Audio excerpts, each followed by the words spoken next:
Psalm chapter 3 opens with a superscription that distinguishes it from the first two psalms, a psalm of David when he fled from Absalom, his son. This historical context places the psalm during one of the darkest chapters of David's life. His own son had rebelled against him, forcing David to flee Jerusalem. 2 Samuel 15-18. This background transforms the psalm from abstract poetry to an urgent prayer born in crisis. The first two verses establish both the gravity of David's situation and his instinctive turn towards God. Lord, how are they increased that trouble me? Many are they that rise up against me. Many there be which say of my soul, there is no help for him in God. Selah. David began with a direct address to Yahweh, Lord, the covenant name of Israel's God. This wasn't formal religious language, but the desperate cry of someone who knew where to turn when overwhelmed. The repetition of many in this passage creates a drumbeat of opposition, emphasizing how David felt surrounded and outnumbered. Many are they that rise up against me, expresses both lament and astonishment. This phrase carries connotations of adversaries who cause distress and anguish. David faced not just political opposition, but personal betrayal. His own son led the rebellion, his trusted counselor had defected, and Jerusalem's population had abandoned him. His exclamation reflects genuine shock at how quick his support had collapsed. David wasn't dealing with mere critics, but with an armed insurrection. The palace coup threatened not just his throne, but his life. His enemies attacked not just his person, but his faith.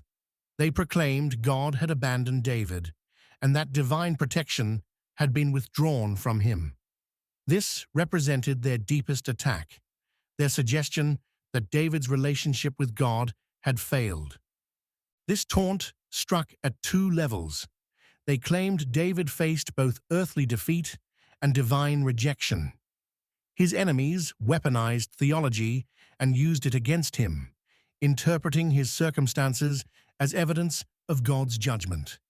The phrase of my soul shows this wasn't just political commentary, but an assault against David's core identity and his relationship with God. His enemies spoke not just about his physical situation, but about his spiritual condition.